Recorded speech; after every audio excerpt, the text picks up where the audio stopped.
Before we begin the story, let us know where you're watching from by leaving a comment below. Have a wonderful day. Enjoy the story. The words echoed through Ethan Caldwell's penthouse at 3 o'clock in the morning, a ghost of memory that had haunted him for 3 years. Sophia Hart's voice, soft and trusting, spoken on their wedding night as she lay naked in his arms, vulnerable and radiant with happiness. He'd kissed her forehead then, tasting salt from her tears of joy, and whispered back, "Forever, what a liar he'd been." The crystal tumbler exploded against the marble wall, 40 floors above Manhattan. Amber whiskey painted abstract patterns of destruction across priceless white stone. Ethan stared at the mess with empty eyes, his chest heaving from the violence of the throw. Even his rage felt hollow now, another expensive emotion in a life built on beautiful, meaningless things. At 35, he owned everything money could buy. His penthouse overlooked Central Park like a throne room, filled with art that museums coveted and furniture that belonged in magazines. His garage housed cars worth more than most people's homes. His closets contained suits tailored by masters who dressed kings and presidents. None of it meant anything without her. 3 years, 2 months, and 16 days. That's how long it had been since Sophia Hart walked out of his life, taking every ounce of genuine love he'd ever known with her. He knew the exact count, because every morning he woke up and marked another day in hell, another 24 hours of punishment for destroying the only pure thing that had ever been his. The silence in the penthouse was deafening. No humming from the kitchen where Sophia used to make Sunday pancakes, dancing in one of his shirts that hung to her thighs. No gentle laughter from the bedroom where she'd read him poetry that he'd pretended to find boring. No whispered, "I love you" in the dark when she thought he was sleeping. Just silence, just emptiness, just the echo of his own stupidity reverberating off walls that had once contained paradise. His phone lay dark on the counter, its black screen mocking him. There had been a time when it buzzed constantly with Sophia's messages, photos of books she thought he'd enjoy, funny stories from the library, little hearts and inside jokes that made him smile despite himself. She'd believed he was worth loving, worth those small daily celebrations of connection. How wrong she'd been. The woman he'd married had been everything beautiful about the world, wrapped in soft curves and gentle kindness. Sophia saw magic in ordinary moments, found wonder in simple pleasures, loved with a depth that had terrified him in its completeness. She'd make up stories about strangers in grocery stores, talk to her houseplants like old friends, cry during commercials about rescued animals. Systematically tried to kill every bit of joy in her. God, the things he'd said, the casual cruelty disguised as concern. "Maybe you should try that new gym downtown. This dress might be more flattering, in a larger size. Do you really need dessert?" Each comment was a small knife, cutting away pieces of her confidence until the vibrant woman he'd married became a shadow, desperate to please him, and failing because he'd made approval impossible. The end had come over dinner at Le Bernardin, their 2nd anniversary, the restaurant where he'd proposed, where she'd cried happy tears and said yes through laughter. 2 years later, in the same booth, he'd suggested plastic surgery between courses of perfectly prepared fish. "I know this amazing surgeon," he'd said, cutting his halibut with surgical precision. "He could do wonders for your proportions, maybe a tummy tuck, some liposuction. I'd pay for everything, of course." Sophia had gone completely still, her fork halfway to her mouth, her dark eyes wide with something that looked like death. For a long moment, she just stared at him across the candlelit table, while his words settled between them like poison. "Is that really what you think of me?" she'd whispered finally, after 2 years of marriage. "That's how you see me?" He tried to backtrack, to claim he wanted her to be happy, to feel confident, but it was too late. Something fundamental had shattered in that moment, and no amount of expensive gifts or hollow apologies could put it back together. The divorce papers had arrived on a Tuesday, delivered by a courier who'd looked embarrassed to be there. Sophia hadn't asked for alimony, hadn't fought for half his assets, hadn't even wanted the jewelry he'd bought her. She'd simply wanted out, wanted to escape the prison of his expectations and find herself again. "I can't keep trying to be someone I'm not," she told him the last time they'd spoken, standing in the doorway of what had been their bedroom. Her suitcases were packed, her face pale but determined. "It's killing me, Ethan. This marriage is killing who I really am." He'd let her go. Actually, that was a lie. He'd practically pushed her out the door. Too proud to admit he was wrong. too shallow to understand what he was losing. He'd convinced himself he was better off without her, that he could find someone more suitable, someone who fit his lifestyle without needing to be fixed. The first year after the divorce, he'd thrown himself into proving that point. Models, socialites, actresses, women who looked perfect on his arm and left him feeling emptier than ever. They laughed at his jokes because of his bank account, complimented his intelligence because of his success, shared his bed because of his status. None of them saw him, really saw him, the way Sophia had. None of them loved him for the broken, selfish man he actually was. The second year had been worse. The loneliness started eating at him like cancer, making him realize that all his wealth and success meant nothing without someone real to share it with. He'd started having dreams about Sophia, not just sexual fantasies, though those came too, but dreams where she was simply there, reading beside him on Sunday mornings, stealing bites of his dinner, falling asleep with her head on his chest while they watched terrible movies. In his dreams, he was still worthy of her love. The third year had brought a different kind of torture. Understanding. Clarity arrived like a slow poison, showing him exactly what he'd had and exactly what he'd thrown away. Sophia's softness hadn't been weakness. It had been strength. Her kindness hadn't been naivety. It had been wisdom. Her love hadn't been blind. It had been the only thing in his life that had ever been real, and he tried to surgically remove it from her body because it didn't match his shallow definition of perfection. Now he stood in his mausoleum of success, surrounded by everything he'd thought he wanted, choking on the ashes of the only thing that had ever mattered. The penthouse felt like a tomb, beautiful, expensive, and utterly lifeless. He'd achieved every goal his parents had set for him, accumulated every status symbol his world valued, become exactly the kind of man his mother had always said women should want. But the only woman he'd ever actually wanted was gone. Ethan walked to the floor-to-ceiling windows, looking out over the city that had once seemed like his kingdom. Millions of lights twinkled below, each one representing lives being lived, love being shared, connections being made and treasured. Somewhere out there, Sophia was building a new life, hopefully finding the happiness he'd been too stupid to give her. The thought of another man holding her, kissing her, appreciating her the way he should have sent agony shooting through his chest. But what right did he have to jealousy? He'd had a goddess and treated her like she was ordinary. He'd had pure love and poisoned it with his insecurities and shallow priorities. Some mistakes were too big to fix. Some hearts, once broken, stayed shattered. Some chances, once lost, never came again. As the clock struck 4 o'clock a.m., Ethan made a silent promise to the empty room, to the sleeping city, to Sophia, wherever she was. If by some miracle he ever got another chance, which he knew he didn't deserve, he would be different. He would love her the way she deserved to be loved from the beginning. He would celebrate her exactly as she was. He would spend every day making up for the pain he'd caused. But chances like that didn't exist in the real world. They were fairy tale nonsense, the kind of romantic fiction Sophia used to read while he'd criticized her for wasting time on silly stories. All he could do was carry his regret and hope that somewhere, somehow, Sophia had found a man smart enough to see her worth, strong enough to protect her heart, and wise enough to never, ever try to change a single thing about her. The broken glass remained scattered across the marble floor as Ethan finally collapsed into his chair, the same leather armchair where Sophia used to curl up in his lap during movies. She'd always stolen his popcorn, claiming hers didn't taste as good, and he'd pretend to be annoyed, while secretly loving how she'd snuggle closer when he threatened to withhold the bowl. God, what he wouldn't give for one more movie night, one more stolen kernel of popcorn, one more chance to hold her close and whisper the words he'd been too proud to say when they mattered. I love you exactly as you are. But it was too late for truth, too late for redemption, too late for everything except the slow, exquisite torture of remembering what love had felt like when he'd been too blind to see it. In his dreams that night, Sophia was still there, still soft and warm and forgiving, still looking at him like he was worth saving. But when morning came, reality returned with the brutal efficiency of a blade. She was gone. He was alone. And somewhere in the city that had once been their playground, the only woman he'd ever truly loved was building a life that had no room for the man who'd broken her heart. The punishment fit the crime perfectly.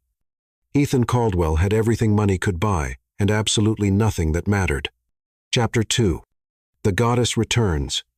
The invitation to the Children's Literacy Foundation Gala had been sitting on Ethan's desk for weeks, forgotten among quarterly reports and investment proposals. He'd almost thrown it away. Charity events held no appeal anymore, just reminders of how hollow his social life had become. But his assistant had insisted, claiming it would be good for his public image, and Ethan found himself in his black Armani tuxedo on a crisp October evening. Walking into the Metropolitan Museum of Art's Grand Ballroom, the event was everything he'd grown to despise about high society.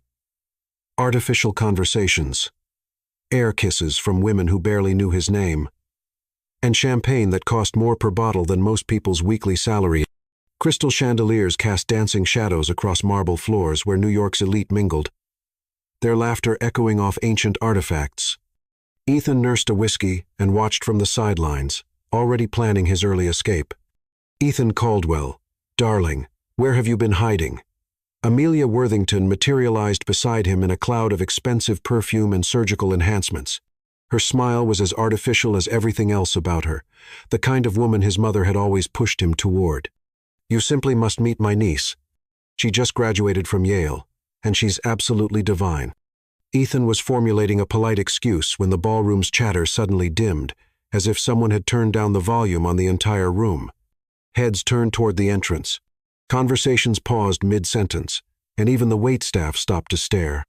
Following their collective gaze, Ethan looked toward the grand staircase and felt his world tilt completely off its axis. Sophia. But not the Sophia he remembered.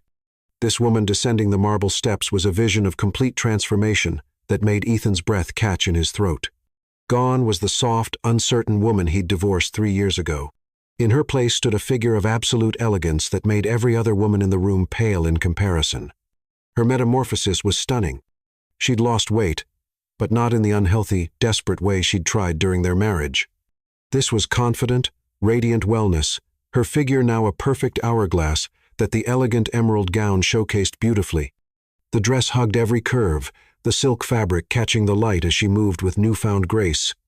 Her dark hair, once styled conservatively, now fell in luxurious waves past her shoulders, framing a face that glowed with self-assurance. But it was more than the physical changes that left him speechless. Sophia moved differently now, with purpose, with self-assurance, with the kind of magnetic presence that commanded attention. Her smile was radiant as she greeted people, her laugh carrying across the ballroom like music. She wore confidence like the finest jewelry. "My God," breathed Amelia beside him. "Who is that stunning creature?" Ethan couldn't answer. His heart was hammering against his ribs, so hard he was sure everyone could hear it. This was Sophia, his Sophia, but transformed into something beyond his wildest dreams or most tormented fantasies. She was everything he'd ever imagined she could be, everything he'd stupidly tried to force her to become. But she'd done it for herself, without him, after him. And she wasn't alone. A man approached her at the bottom of the stairs, tall, lean, with dark hair and an easy smile. He was handsome in an artistic way, wearing his tuxedo with casual elegance, and when he offered Sophia his arm, she took it with a warm smile that sent a knife of jealousy straight through Ethan's chest. Javier Moral. Ethan recognized him vaguely from the art world, a successful painter whose work graced galleries across the city. He was exactly the kind of man Sophia deserved, creative, passionate, someone who would see her as art rather than a project to be improved. As they moved through the crowd, Javier's hand resting possessively on the small of Sophia's back, people literally turned to watch them pass. She commanded attention effortlessly now, her presence filling the room in a way that made Ethan's chest ache with pride and loss in equal measure. This was the woman he'd failed to see, the goddess he'd been too blind to appreciate. Ethan found himself moving through the crowd without conscious thought, drawn to her like a moth to flame. His hands shook as he approached, his carefully practiced confidence deserting him completely. What would he say? How could he possibly explain 3 years of regret in a few words? Sophia, the sound of her name on his lips made her turn, and for just a moment, barely a heartbeat, something flickered in her dark eyes. Recognition, surprise, and something else he couldn't quite identify. But then her expression shifted, becoming politely blank, as if she were looking at a stranger. "I'm sorry," she said, her voice honey-smooth and completely controlled. "Do I know you?" The words hit him like a physical blow. She was looking directly at him with those beautiful dark eyes he'd dreamed about for 3 years, and there wasn't a trace of recognition in them. Not anger, not hurt, not even acknowledgement of their shared past, just polite confusion, as if he were any other stranger trying to make conversation at a social event. Javier stepped slightly closer to Sofia, his arm sliding protectively around her waist. "Is everything all right, mi amor?" His accent added warmth to the endearment, and Sofia leaned into his touch naturally. "Fine," she said, still looking at Ethan with that devastating blankness. "This gentleman seems to think we've met before." "Sofia, it's me, Ethan." Ethan Caldwell.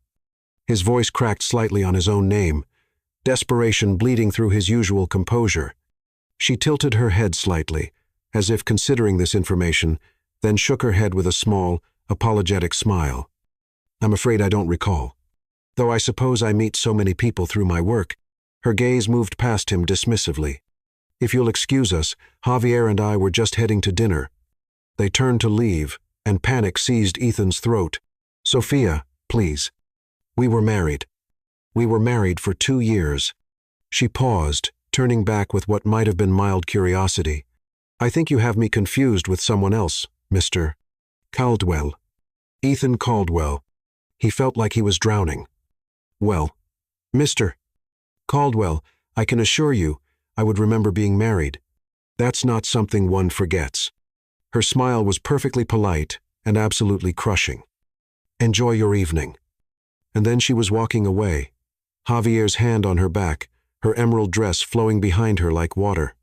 Ethan stood frozen in the middle of the ballroom, watching the most beautiful woman he'd ever seen, the woman who had been his wife, who had loved him unconditionally, who had begged him to see her worth disappear into the crowd, as if he didn't exist.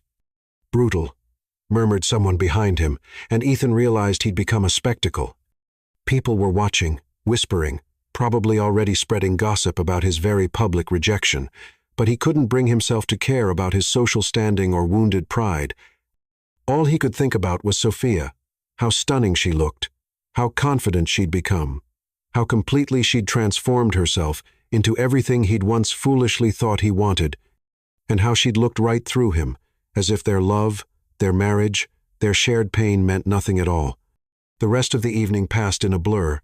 Ethan moved through the motions of social interaction, but his eyes constantly searched for emerald silk and dark hair. He caught glimpses of Sofia throughout the night, laughing with Javier, charming donors, commanding attention wherever she went. She was magnificent, untouchable, completely out of his reach. When the evening finally ended, Ethan sat in his Bentley outside the museum, watching as Sofia and Javier emerged together. Javier helped her into a taxi with the careful attention of a man smitten.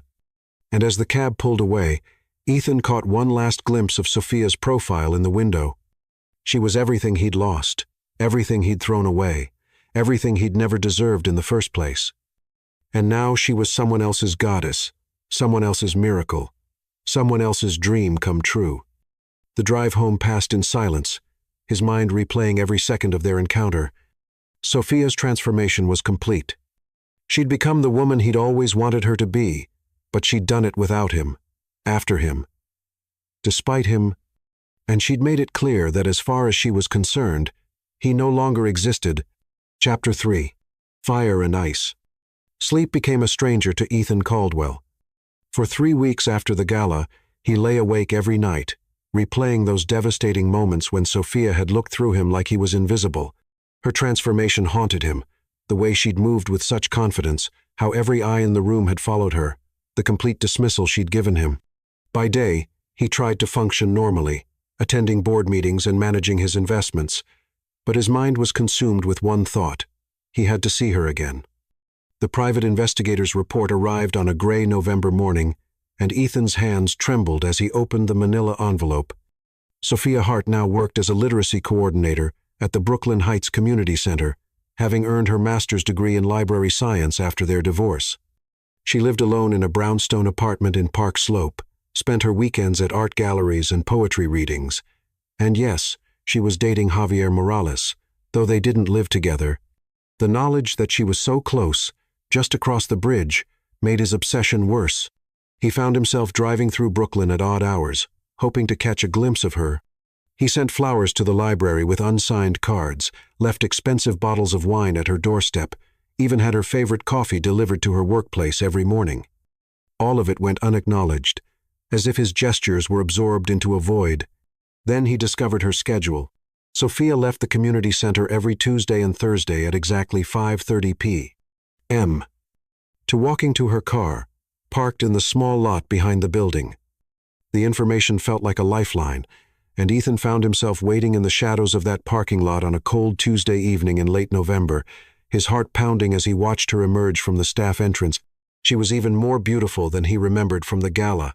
She wore a cream-colored wool coat that hugged her curves, her dark hair flowing loose around her shoulders, her face glowing with the kind of contentment he'd never seen during their marriage.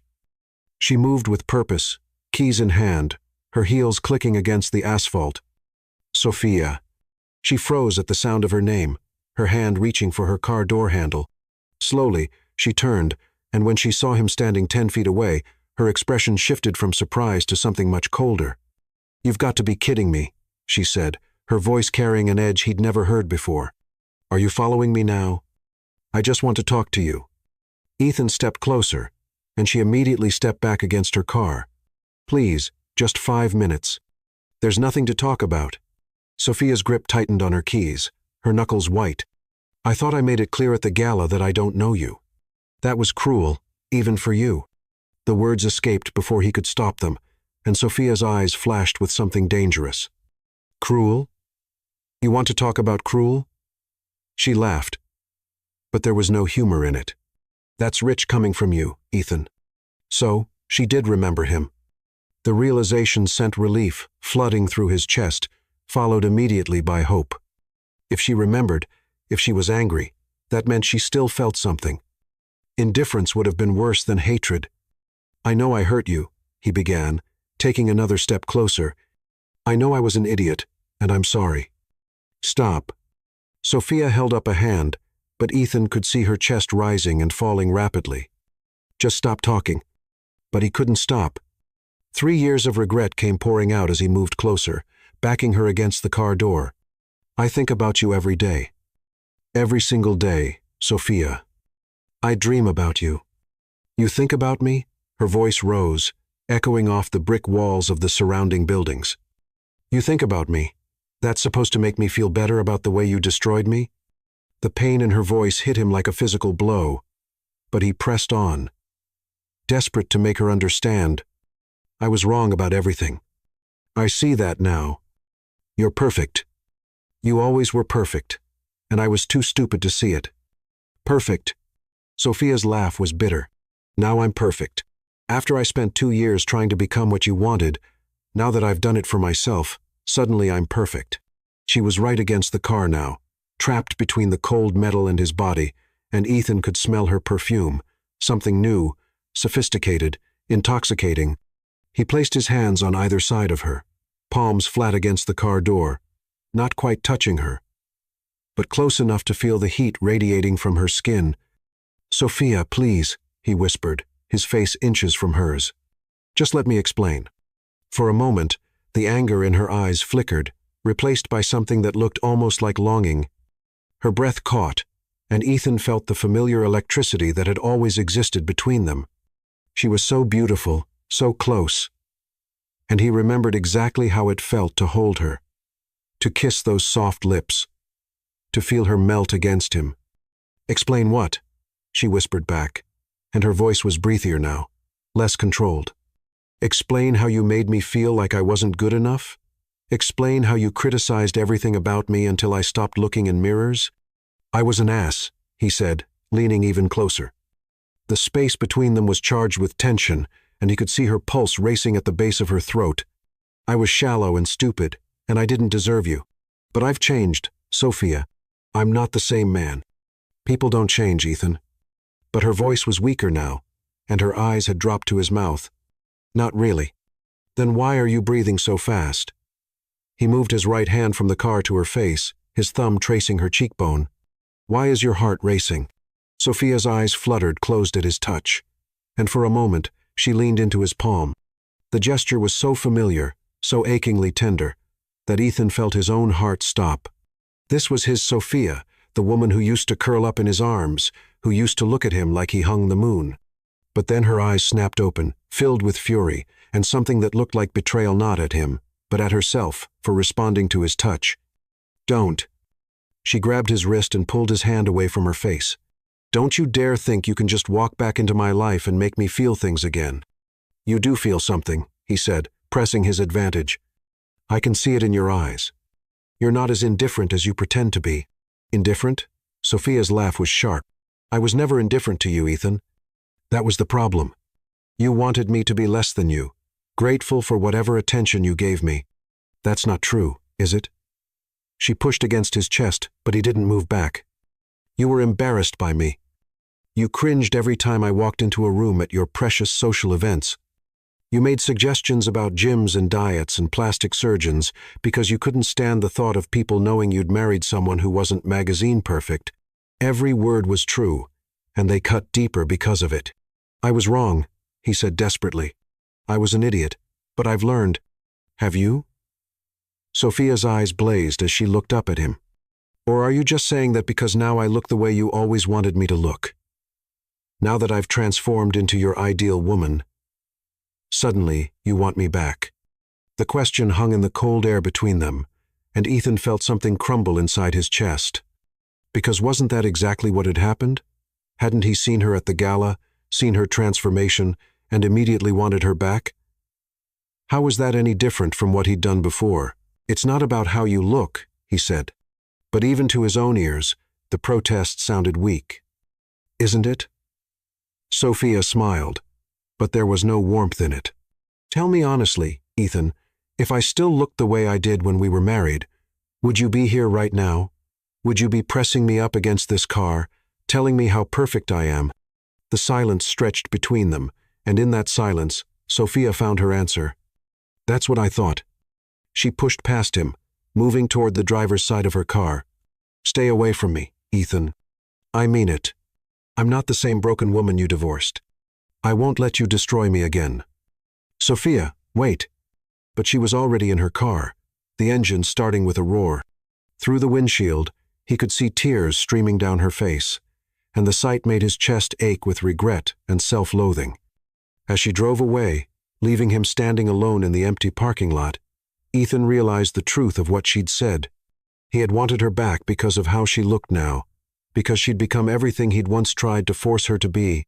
But somewhere in the pain and longing of the last few minutes, something else had awakened. The way she'd felt in his arms, the way her breath had caught when he touched her face, the way she'd looked at him with such hurt and fury that wasn't about her appearance. That was about them, about the connection that had never really died. The question was whether Sophia would ever believe that, or whether he could prove it, not just to her, but to himself. Chapter 4. Playing with Fire. Sophia Hart stared at her reflection in the bathroom mirror of her Brooklyn apartment, her hands gripping the marble countertop so tightly her knuckles had gone white. 3 days had passed since the parking lot encounter with Ethan, and she still couldn't shake the memory of how her body had betrayed her. The way her heart had raced when he'd pressed close to her, the way her breath had caught when his thumb traced her cheekbone, the way every nerve ending had come alive at his proximity. It infuriated her. She'd spent 3 years building walls around her heart, transforming herself from the broken woman who'd left his penthouse into someone strong, confident, untouchable. And in 5 minutes, he'd nearly torn all of that down, with nothing but his presence and that familiar, desperate look in his eyes. "No," she whispered to her reflection, "not again." But as she applied her lipstick, a bold red that made her feel powerful, a different kind of resolve settled in her chest. If Ethan Caldwell thought he could waltz back into her life and make her melt with a few pretty words and heated glances, he was about to learn how wrong he was. She wasn't the same pushover he'd divorced. She was a woman who knew her worth now, who understood the power she wielded, and if he wanted to play games, she'd show him exactly what he'd lost. The plan began to form that evening when Javier called with an invitation to a gallery opening in Soho. Her best friend since art school, Javier had been her anchor through the darkest days after the divorce, helping her rediscover her strength and confidence. He was gay, gorgeous, and utterly devoted to making her happy. the perfect companion for what she had in mind. "Javier, darling," she purred into the phone, already feeling more like herself. "How would you feel about helping me make my ex-husband absolutely miserable?" His delighted laughter filled her apartment. "Mi amor, you know I live for drama. Tell me everything." The gallery opening was exactly the kind of event where New York's cultural elite mingled, the perfect hunting ground. Sophia chose her outfit carefully, a form-fitting black dress that hugged every curve, stiletto heels that made her legs look endless, and hair styled in loose waves that caught the light as she moved. When she looked in the mirror, she saw a woman who could bring any man to his knees. Javier picked her up in his vintage Porsche, looking devastatingly handsome in a perfectly tailored suit. "You look like a goddess," he said, kissing her cheek. "Your ex-husband is going to lose his mind." "That's the idea," Sophia replied, settling back in the leather seat with a satisfied smile. The gallery was packed with Manhattan's art crowd, champagne flowing freely as people admired the bold abstract paintings covering the white walls. Sophia made her entrance slowly, deliberately, letting every eye in the room find her. She moved through the crowd like she owned it, Javier's hand resting possessively on the small of her back, playing the part of the devoted boyfriend to perfection. She felt Ethan's presence before she saw him, that familiar tingle at the base of her neck, the awareness that had always existed between them, telling her he was watching. When she finally spotted him across the room, nursing a whiskey and staring at her with naked longing, satisfaction curled warm in her chest. "There's my target," she murmured to Javier, who glanced over and whistled low. "Dios mío. He looks like he wants to devour you. This is going to be too easy." Sophia smiled, the expression sharp as a blade. "Watch and learn, baby." She began her performance then, becoming the picture of a woman completely devoted to her companion. She laughed at Javier's jokes with genuine delight, her hand resting on his chest as she leaned close to whisper in his ear. When he spun her around to admire a striking painting, she melted against him, her head falling back against his shoulder as if she belonged there. All the while, she was acutely aware of Ethan's gaze from across the room. She could feel his jealousy like heat, could sense his frustration. Good. Let him see what he'd thrown away. Let him burn with wanting something beyond his reach. "You're evil," Javier murmured against her hair, playing his part beautifully. "The poor man looks like he's about to spontaneously combust." "He deserves worse," Sophia replied. But she couldn't keep the breathiness from her voice. The intensity of Ethan's stare was affecting her more than she wanted to admit, sending heat coursing through her veins despite her determination to remain cold. The game escalated when a mutual acquaintance approached them. Eleanor Prescott, a society matron who'd known Sophia during her marriage to Ethan. The woman's eyes lit up with gossip-hungry delight as she took in Sophia's transformation. "Sophia Hart, my dear, you look absolutely radiant." "And who is this handsome man?" "Javier Morales," Sophia said, her voice warm with affection as she introduced her boyfriend. "This is Eleanor Prescott. She knew me in my previous life." Eleanor's eyebrows shot up at the subtle dig, and Sophia could see her filing away every detail for later dissection at lunch with her society friends. "Perfect. Let the gossip mills churn. Let everyone know that Sophia Hart had moved on to bigger and better things." "Javier is an artist," Sophia continued, gazing up at him with adoring eyes. "His work is featured in galleries across Europe. I'm so proud of him." Javier played along beautifully, pressing a kiss to Sophia's temple that made several women nearby sigh with envy. "And I'm the luckiest man alive," he said, his accent adding warmth to the words. Sophia felt more than saw Ethan approach their little group, his presence like electricity in the air. When she turned to acknowledge him, she made sure her expression was politely distant, as if he were just another stranger seeking introductions. "Eleanor," Ethan said stiffly, his eyes never leaving Sophia's face. "Ethan, how lovely to see you." Eleanor was practically vibrating with excitement at the social drama unfolding before her.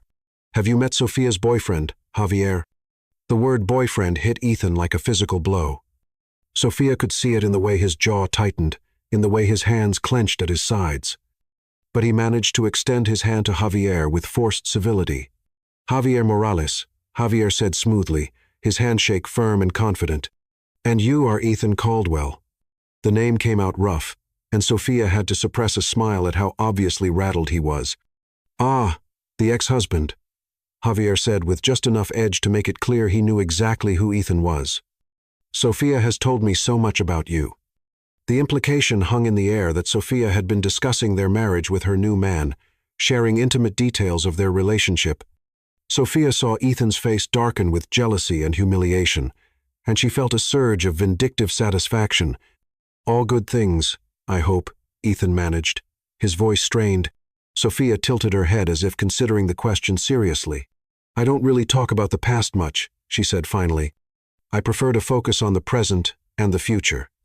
She smiled up at Javier, who was watching the entire exchange with barely concealed amusement.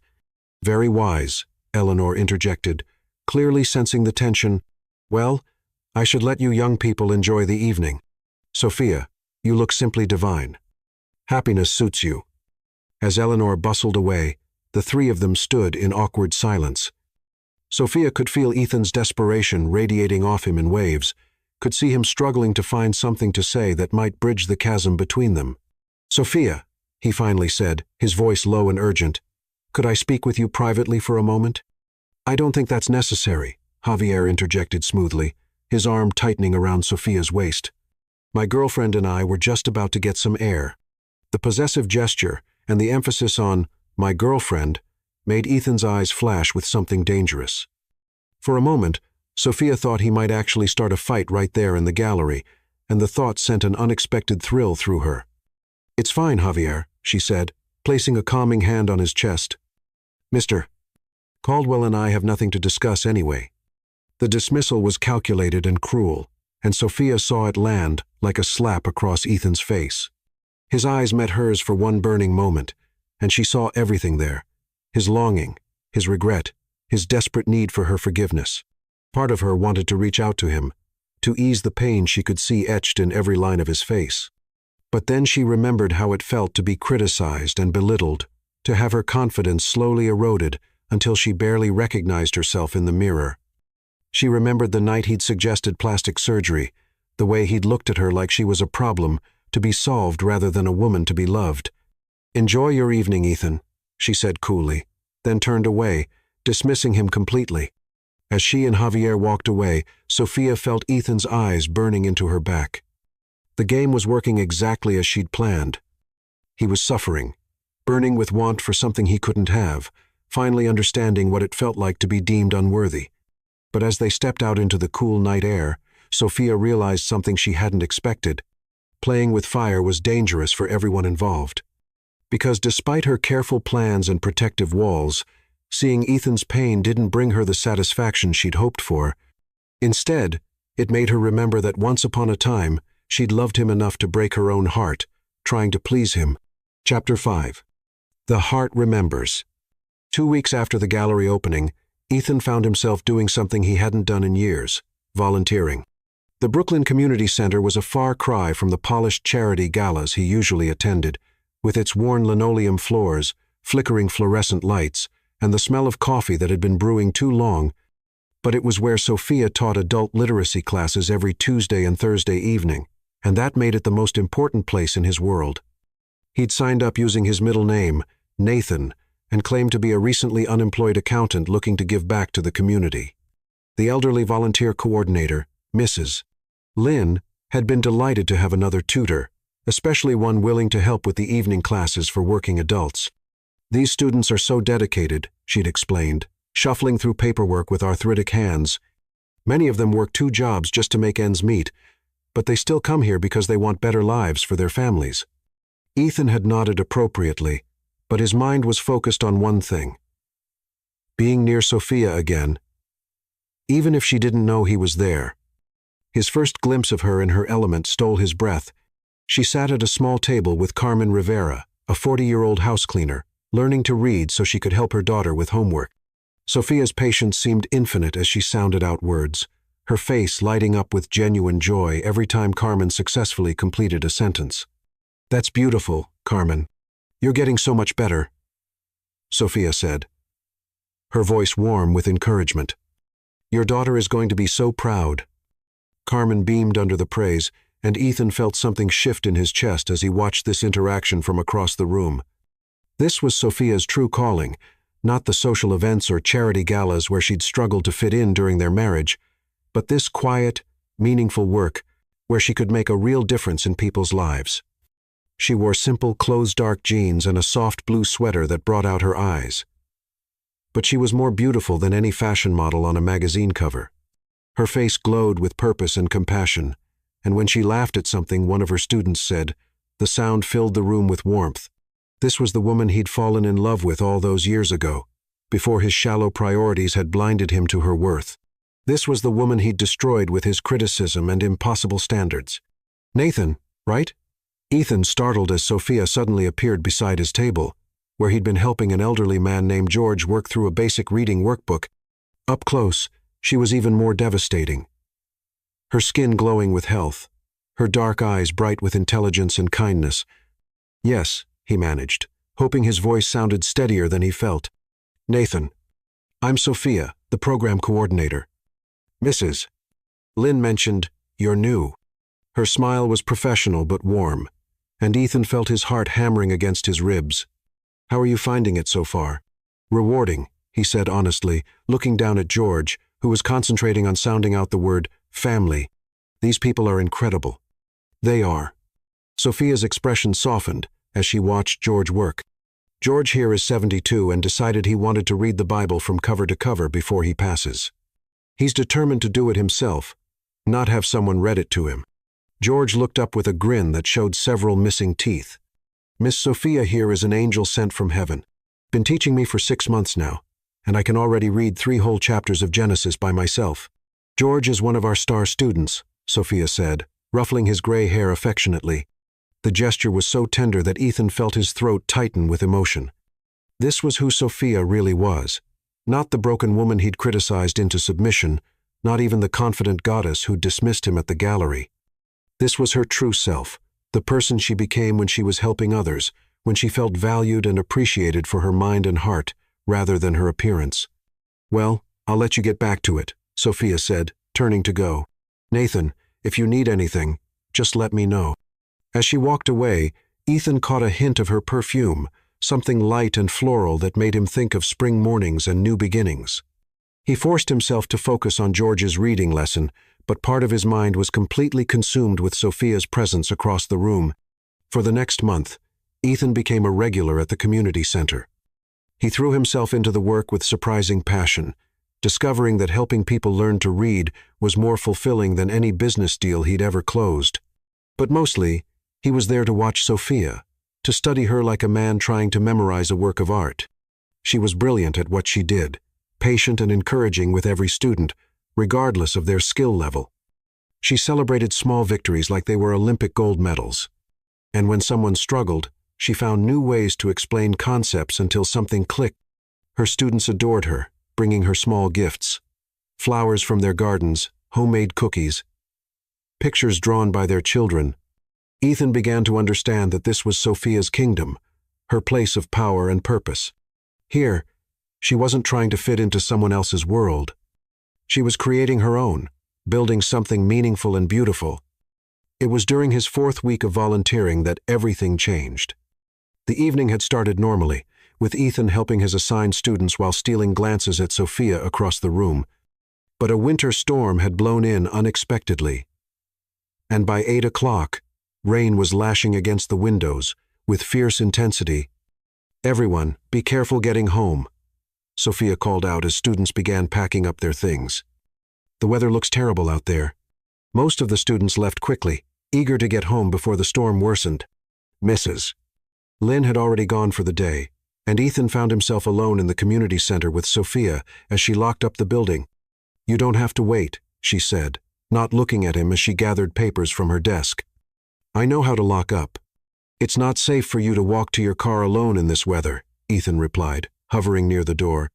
Sophia finally looked up at him, and for a moment, something flickered in her dark eye. Surprise, maybe, or appreciation. That's very thoughtful, Nathan. Thank you. They made it to the parking lot just as the storm reached its full fury. Rain came down in sheets, and the wind howled between the buildings with enough force to make them both stagger. Sophia's car was parked near the back of the lot, and by the time they reached it, they were both soaked to the skin. "Oh, no," Sophia groaned, trying her key in the lock. It stuck. The lock gets temperamental when it's wet. Thunder crashed overhead, and lightning illuminated the parking lot in stark white flashes. Sophia's thin sweater was plastered to her body, and her hair hung in dark waves around her face. She looked vulnerable and beautiful and completely soaked, and Ethan felt something primal stir in his chest. "Here, let me try," he said, moving closer to take the keys from her hands. But as their fingers touched, Sophia looked up at him, and suddenly they were standing too close, sharing the same space, the same breath. The rain had washed away her carefully applied makeup, revealing the natural beauty he remembered from their quietest moments together. Her eyes were wide and dark, and he could see her pulse beating rapidly at the base of her throat. "Sophia," he whispered, forgetting everything except how desperately he'd missed her. For a moment, she didn't pull away. For a moment, she stood there in the rain, looking up at him like she used to, like he was someone worth loving. The years fell away, and they were just Ethan and Sophia again, two people who had once loved each other more than life itself. And then, before he could stop himself, before common sense could intervene, Ethan cupped her face in his hands and kissed her. Sophia went rigid with shock for half a second, and then she was kissing him back with a desperation that matched his own. Her arms went around his neck, her body pressed against his, and Ethan felt like he was drowning in the taste and feel of her. She was soft and warm and perfect, and kissing her felt like coming home after years of wandering in the wilderness. This was what he'd been missing, what he'd thrown away in his arrogance and stupidity, not just her beauty or her companionship, but this. The way she felt in his arms, the way she kissed him like she was pouring her soul into his, the way their bodies fit together like two pieces of the same puzzle. But then, as suddenly as it had begun, Sophia tore herself away from him. Her hand cracked across his cheek with enough force to make his ears ring, and when he looked at her, her face was a mask of fury and pain. "How dare you?" she whispered, her voice shaking with emotion. "How dare you think you can just God? I hate you. I hate you for making me feel this again." There were tears streaming down her face, mixing with the rain, and Ethan realized with horror that he'd made her cry again, just like he always did. "Sophia, I'm sorry. I didn't mean." "Yes, you did." She was backing away from him, her car keys clutched in her shaking hands. "You meant every second of it, just like you mean all those flowers and gifts you think I don't know are from you." Ethan's stomach dropped. She knew. Of course she knew. "Stay away from me," Sophia said finally, getting her car door open. "I mean it, Ethan. Nathan, whoever you think you are now, stay away from me, or I'll get a restraining order." She slammed the car door and drove away into the storm, leaving Ethan standing alone in the empty parking lot with the taste of her kiss still on his lips and the sting of her slap burning on his cheek. But as he stood there in the rain, one thought echoed through his mind above all others. She had kissed him back. For those few precious seconds, Sophia had kissed him like she still loved him, and that gave him hope. Chapter 6. The Truth Unveiled. Sophia's hands shook as she poured herself a glass of wine.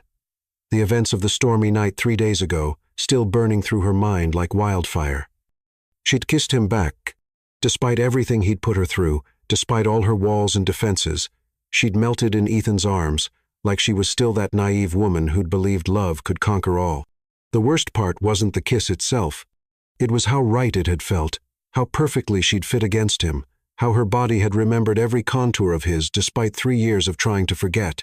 She'd spent those years rebuilding herself, becoming stronger, more confident, untouchable, and in 30 seconds of rain and desperation, he'd nearly... She walked to her bedroom window, looking down at the street below, where couples strolled hand in hand in the evening light. Once, she and Ethan had walked these same streets, back when she'd believed their love could overcome anything, back when she'd thought his criticism came from caring, not cruelty. She remembered one particular evening when they'd walked through Brooklyn Heights, his arm around her waist, and she'd pointed out her favorite brownstone, with the climbing ivy and bright red door. "Someday," she'd said dreamily, "I want to live somewhere that feels like home." He'd barely glanced at the building, too busy checking his phone for stock prices. Her reflection stared back at her from the window. The woman she'd become was everything she'd dreamed of being during those dark months after their divorce. Strong, successful, beautiful. But looking at herself now, she felt a familiar ache in her chest, the same emptiness that had driven her to transform herself in the first place. Her phone buzzed with another text from Javier, her co-conspirator in the elaborate game they'd been playing with Ethan's emotions, but Sophia couldn't bring herself to read it. The game felt cruel now, petty in a way that made her stomach turn. Seeing the raw pain in Ethan's eyes after she'd slapped him had awakened something she'd thought was dead, her capacity for compassion where he was concerned. She moved to her dresser, opening the small jewelry box that held the only piece from her marriage she'd kept, not the expensive diamond earrings or the sapphire necklace he'd given her for their first anniversary, but a simple silver locket her grandmother had given her on her wedding day. Inside was a photo of her and Ethan from their honeymoon in Tuscany, both of them laughing at something he'd said, her eyes shining with pure happiness. Had that happiness been real? Or had she been so desperate for love that she'd imagined the connection between them? She traced the tiny photo with her fingertip, remembering that day. They'd gotten lost trying to find a restaurant Javier had recommended, and instead of being frustrated, Ethan had laughed and suggested they have a picnic with bread and wine from a local shop. For those few hours, he'd been the man she'd fallen in love with. Spontaneous, attentive, present. The doorbell rang, jolting her from her thoughts. Through the peephole, she saw a delivery man holding an enormous bouquet of white roses, her favorite flowers, though she'd never told Ethan that during their marriage, he'd always brought her red roses, assuming they were more romantic.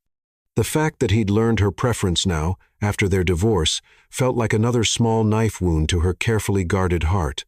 She signed for the flowers mechanically, then read the card with trembling fingers. I remember everything now. The way you hummed while cooking breakfast, how you cried during sad movies even when you tried to hide it, that you preferred white roses because you said they looked like hope, the way you always saved the best bite of dessert for last, how you talked to plants like they were old friends, how you made grocery shopping an adventure by trying to guess other people's stories. I'm sorry it took me so long to really see you. The card fluttered to the floor as Sophia sank onto her couch, the bouquet forgotten in her lap. He did remember all those little details about her that she'd thought he'd never noticed, that she'd assumed were invisible to him during their marriage. The humming, she'd stopped doing that when he'd made an offhand comment about it being annoying. The way she'd nurture her small garden of houseplants, giving each one a name and personality, he'd called it childish once. Her habit of creating elaborate backstories for strangers in the grocery stores, he'd tried to share that joy with him once, and he'd looked at her like she was crazy. How long had he been watching her, studying her, learning the things he should have known when they were together? The thought both thrilled and terrified her. Did this mean he'd cared more than he'd shown? Or was this just another manipulation, another way to make her believe he'd changed? She picked up the card again, reading his words more carefully. There was something different about his handwriting, less rushed than she remembered, more thoughtful. Even his choice of words felt different, more vulnerable, less calculated. A soft knock at her door made her freeze. She knew it was him before she even looked, could feel his presence like electricity in the air. Through the peephole, she saw Ethan standing in her hallway, his hair still damp from the rain that had started falling again. His expensive suit wrinkled and somehow vulnerable looking. I know you're there, Sophia, he said quietly, his voice carrying through the heavy wooden door. Please, just let me explain about the volunteering. About everything. Go away, Ethan. But her voice lacked conviction, and they both knew it. I can't. Not until you understand that this isn't about your transformation, about how you look now. It's about who you've always been, the woman I was too blind to appreciate. Sophia pressed her forehead against the door, her heart hammering against her ribs. She could hear the desperation in his voice, the raw honesty that had been missing during their marriage. You don't get to do this. You don't get to show up and say pretty words and expect me to forgive you. I'm not asking for forgiveness. I'm asking for a chance to prove I've changed. People don't change, Ethan. Not really. But even as she said it, she thought about the man who'd spent a month volunteering at the community center, helping elderly people learn to read with infinite patience. That wasn't the Ethan she'd been married to. That man had barely had patience for her, let alone strangers. Then let me prove you wrong. The simple words hung in the air between them, and Sophia felt her resolve cracking like ice in spring. She thought about all the nights she'd dreamed of this moment, him coming to her door, fighting for her, refusing to give up. But in her dreams, she'd been strong enough to turn him away. Now, faced with the reality of his presence, she found her anger warring with something much more dangerous: hope. Against her better judgment, she unlocked the door and opened it just enough to see his face. He looked terribly exhausted, desperate. His usually perfect appearance disheveled in a way that made him seem more human somehow. There were dark circles under his eyes, and she could see he'd been running his hands through his hair, a nervous habit she remembered from their early dating days. Her breath caught at the sight of him. Even rumpled and obviously sleepless, he was still the most handsome man she'd ever known. The same strong jawline, the same brown eyes that had once looked at her like she was his entire world. But there was something different now, a vulnerability, an openness that hadn't been there before. 5 minutes, she said, stepping back to let him in. Then you leave. Ethan stepped into her apartment, his eyes taking in everything. The cozy furniture so different from the sterile perfection of his penthouse, the books everywhere, the photos of her with friends and family, the life she'd built without him. She watched him notice details he'd never cared about before: her collection of vintage teacups on a corner shelf, the reading nook by the window where she spent Sunday mornings, the easel in the corner where she'd started painting again. When his gaze landed on the white roses still clutched in her hands, something vulnerable flickered across his face. You kept them, he said softly. I haven't decided whether to throw them away yet. Sophia set the bouquet on her coffee table with more force than necessary, but she couldn't help breathing in their sweet fragrance. You said you wanted to explain. So explain. Why the fake name? Why the volunteering? Is this all just another game to you?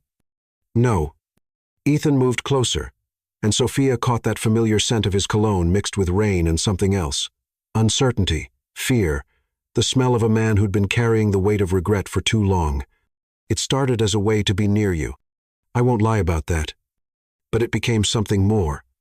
Those people, what you do for them, it made me realize who you really are, who you've always been. And who is that? Sophia crossed her arms, trying to maintain some distance, even as every cell in her body was aware of his proximity. She could feel the heat radiating from him, could see the way his chest rose and fell with each breath.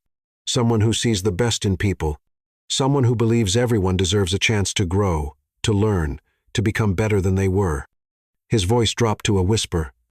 Someone who gave a shallow, selfish man 2 years of unconditional love, even when he didn't deserve it. Sophia felt tears pricking at her eyes and blinked them back furiously. Don't you dare try to rewrite our history to make yourself feel better. I'm not rewriting anything. I'm finally seeing it clearly. Ethan took another step closer, and Sophia found herself backing against the wall, trapped by his intensity. I was cruel to you. I criticized everything about you because I was too insecure to admit that you were better than me in every way that mattered. Better than you? Sophia laughed bitterly. I spent 2 years trying to shrink myself to fit into your world. I stopped eating foods I loved, stopped seeing friends you thought were beneath us, stopped being myself, because I thought if I could just be perfect enough, you'd love me the way I loved you. I did love you. The words came out raw, desperate. I loved you so much it terrified me. You were real, in a way nobody else in my life had ever been. You didn't care about my money or my status. You just wanted me. And I didn't know how to handle that kind of genuine affection. So you tried to change me instead. Sophia's voice was barely above a whisper, but it carried the weight of years of pain. I tried to make you fit into my shallow world, because I was too much of a coward to admit that your world was better, that kindness mattered more than status, that helping people mattered more than impressing them. Ethan's hands came up to rest on the wall on either side of her head, not quite touching her, but close enough that she could feel the heat radiating from his body. I was an idiot. Sophia. A blind, selfish idiot who threw away the best thing that ever happened to him. Sophia stared up at him, searching his face for any sign of deception, any hint that this was just another manipulation. But all she saw was raw honesty, the kind of vulnerability she'd begged for during their marriage and never received. His eyes were bright with unshed tears, and she could see the pulse beating rapidly at his throat. "Why now?" she whispered, her resolve weakening with every word he spoke. "Why are you saying all this now?" "Because seeing you at that gala, seeing what you've become, it made me realize what I lost. Not just how you look, though you're the most beautiful woman I've ever seen, but watching you with your students, seeing how they light up when you walk into a room, understanding that you've built this amazing life helping people, it made me realize I had a goddess and treated her like she was ordinary. I was never ordinary." The words came out stronger than Sophia had intended, and she saw surprise flicker in Ethan's eyes. This was the woman she'd become, someone who knew her worth, who wouldn't accept less than she deserved. "No," he agreed, his voice rough with emotion. "You were extraordinary. You are extraordinary, and I was too stupid and too shallow to see it." They stared at each other in the charged silence of her apartment, years of hurt and longing crackling between them. Sophia could feel herself wavering, could feel the walls she'd built so carefully starting to crumble under the weight of his sincerity and the intensity of his presence. He was so close she could count his eyelashes, could see the gold flecks in his brown eyes that she'd once loved to stare into. "This doesn't change anything," she said, but her voice shook with uncertainty. "It changes everything," Ethan replied, leaning closer until his forehead almost touched hers. "Because now I know what I lost, and I know what I want to fight for." "And what's that?" "You. Us. A chance to love you the way you deserve to be loved from the beginning." Sophia's breath caught in her throat, and for a moment she felt herself leaning toward him, drawn by the pull that had always existed between them. She could kiss him right now, could lose herself in the familiar comfort of his arms, could pretend that love was enough to heal all the wounds between them. But then reality crashed back in, and she ducked under his arm, putting distance between them before she did something she'd regret. Her apartment suddenly felt too small, too intimate, with him filling up all the space with his presence and his promises. "Time's up," she said, her voice steadier than she felt. "You need to leave." Ethan straightened slowly, his eyes never leaving her face. She could see the disappointment there, but also something that looked like determination. "This isn't over, Sophia." "Yes, it is." But even as she said it, Sophia knew she was lying to both of them. As he walked to the door, Ethan paused and looked back at her one more time. "I meant what I said about the roses. They do look like hope, and I'm not giving up on us." After he left, Sophia sank onto her couch and buried her face in the white roses, breathing in their sweet fragrance. Despite everything, despite all the pain and all the walls she'd built, Ethan Caldwell was still the only man who could make her heart race with just a look. And that terrified her more than anything else, because for the first time since their divorce, she was starting to believe that maybe, just maybe, he really had changed. And if he had changed, if this vulnerability and devotion were real, then what did that mean for the life she'd so carefully constructed without him? The roses seemed to whisper promises of possibility, of second chances and new beginnings. But Sophia had learned the hard way that some promises were too dangerous to believe. Still, as she sat there surrounded by the sweet scent of hope, she couldn't quite bring herself to throw them away. Chapter 7. The facade crumbles.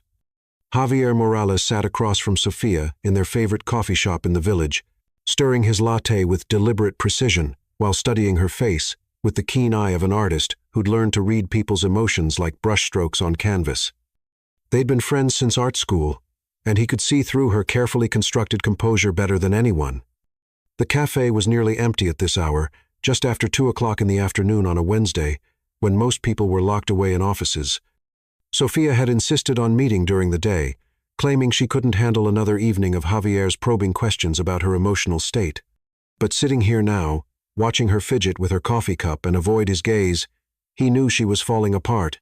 "Mi amor, you look like hell," he said bluntly, his Spanish accent making the observation somehow more gentle than it would have been in plain English. "And don't try to tell me it's just work stress, because I know that look. That's the look of a woman whose heart is at war with her head." Sophia wrapped her hands around her coffee cup, seeking warmth that had nothing to do with the December chill outside. 2 weeks had passed since Ethan's late-night visit to her apartment. 2 weeks since he'd looked at her with such raw honesty and made her question everything she thought she knew about their relationship. She'd replayed that conversation 100 times, analyzing every word, every gesture, every moment when she'd felt her resolve wavering. "I'm fine, Javier," just tired.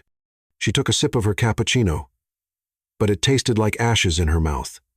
Everything tasted wrong lately, felt wrong, as if her entire world had been tilted off its axis. Mentirosa, he said with a fond smile. Liar. You forget I've seen you at your worst. Remember those first months after your divorce when you couldn't even get out of bed? This is different. This is you trying to convince yourself of something your heart doesn't believe.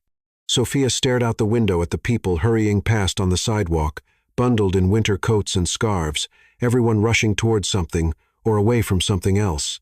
She envied them their certainty, their sense of direction. Her own life felt like a ship without a compass, spinning in circles while she pretended to know where she was going. He says he's changed, she whispered, so quietly Javier had to lean forward to hear her. And you believe him? I don't know what I believe anymore. Sophia's voice cracked slightly, and she could feel tears threatening. She'd been on the verge of crying for days, her emotions so close to the surface that even commercials on television could set her off. The man who volunteered at the community center for a month just to be near me, that's not the same man I was married to. That man had patience with elderly people struggling to read. He remembered that I like white roses. He looked at me like I was precious to him, like I mattered. The words came out in a rush, and Sophia immediately regretted them. Saying it aloud made it real, made her hope real. And hope was the most dangerous thing she could allow herself to feel. Javier reached across the table and covered her hand with his. His fingers were paint-stained from his morning session in the studio, and she could smell the familiar scent of turpentine and creativity that always surrounded him. Sophia, Corazon, I've been watching this telenovela play out for months now. You asked me to help you make him jealous, to torture him a little, and I was happy to do it because that cabron hurt you so badly. But this game we've been playing, it's hurting you too. Sophia looked up at him, seeing the genuine concern in his dark eyes. Javier was her dearest friend, the one person who'd stood by her through the darkest period of her life. He'd held her while she cried, helped her rebuild her confidence, encouraged her transformation not for revenge, but for her own healing. If anyone had the right to an opinion about her love life, it was him. But there was something else in his expression, something she'd been too wrapped up in her own drama to notice before. A sadness, a resignation that made her stomach clench with guilt. I can see it in your face every time his name comes up, Javier continued, his thumb tracing gentle circles on the back of her hand. You light up, even when you're trying to look angry. And honey, after what I witnessed at that gallery opening, watching him look at you like you hung the moon, that man is completely destroyed over you. Good, Sophia said automatically. But the word felt hollow, like a lie she'd told so many times she'd almost convinced herself it was true. Is it? Is it really good to watch someone you once loved suffer? Javier's voice was gentle but challenging. Because from where I'm sitting, it looks like his suffering is causing you pain, too. Before Sophia could respond, her phone buzzed with a text message. Without thinking, she glanced at the screen and felt her heart skip a beat when she saw Ethan's name. The message was simple. Check your email when you get a chance. No pressure, just something I thought you'd want to see. Javier watched her face change as she read the message, noting the way her breathing quickened, the way her free hand unconsciously went to her throat. That's him, isn't it? He wants me to check my email. Sophia stared at the phone like it might explode. I shouldn't. I should just delete it. But you're going to look anyway. I hate that you know me so well. Sophia pulled out her laptop with trembling fingers and logged into her email account. Ethan's message was at the top of her inbox, the subject line reading simply, "Thank you." She opened it with Javier reading over her shoulder, both of them curious despite themselves. Sophia, I wanted you to know that because of the time I spent volunteering at the community center, I've decided to establish a literacy foundation. Not in my name. I don't want credit or recognition, but watching you work with those students, seeing how much it meant to them to have someone believe in their potential, it changed something in me. I've enclosed the legal documents showing the establishment of the Sophia Heart Literacy Foundation. It will provide free tutoring, books, and resources to underprivileged adults throughout the city. The initial funding is $2 million, with a commitment to contribute the same amount annually. I know you'll probably think this is another manipulation, another way to try to win you back. Maybe it started that way, But sitting in that community center, watching George's face light up when he read his first complete Bible verse, watching Carmen help her daughter with homework. For the first time, that was real. That mattered in a way none of my business success ever has. You were right when you said I didn't see you. But I see you now, Sophia. I see your heart, your compassion, your strength. I see the woman who stayed late to help struggling students, who celebrated every small victory like it was a miracle, who made people feel valuable and worthy of love. I can never undo the hurt I caused you. But maybe I can honor the woman you are by trying to become someone worthy of having known you. The foundation is yours to do with as you please. Accept it, reject it, burn the papers, it doesn't matter. What matters is that your work continues, that more people get the chance to experience the gift you gave me. The belief that everyone deserves compassion, patience, and hope. All my love, Ethan. Sophia stared at the screen in stunned silence, tears streaming down her cheeks without her realizing it. The legal documents were all there. Articles of incorporation, tax-exempt status, bank account information. $2 million, no strings attached, dedicated to literacy programs in her name. Dios mío, Javier whispered. He actually did it. He established a foundation in your honor. It's too much, Sophia said, her voice shaking. It's too much, too grand. Too real, Javier suggested gently. Corazon, this isn't about winning you back with money. This is about a man who saw what you do, what you care about, and decided to dedicate his resources to making it bigger than you could do alone. Sophia closed the laptop with trembling hands, her mind reeling. $2 million, not spent on jewelry or expensive gifts designed to dazzle her, but invested in the work she cared about most. It was the kind of gesture that spoke to someone who truly understood her heart. I don't know how to process this, she admitted. Then don't. Not yet. Javier signaled the waitress for another round of coffee, giving Sophia time to collect herself. But can I ask you something? And I want you to be honest with me, and with yourself. Sophia nodded, not trusting her voice. Do you still love him? The question hung in the air between them like a challenge. Sophia opened her mouth to deny it, to claim that what she felt was just residual emotion, confusion, the pull of shared history. But sitting there in their favorite coffee shop with her dearest friend, she couldn't lie anymore. Yes, she whispered. God help me, yes. I never stopped loving him. Even when I hated him, even when I was trying to make him suffer, part of me was hoping he'd fight for me, prove that I was worth the effort. And hasn't he? This foundation, the volunteering, the way he looks at you, isn't this him fighting for you? Sophia thought about Ethan's face during their last confrontation, the raw honesty in his voice when he'd admitted his mistakes.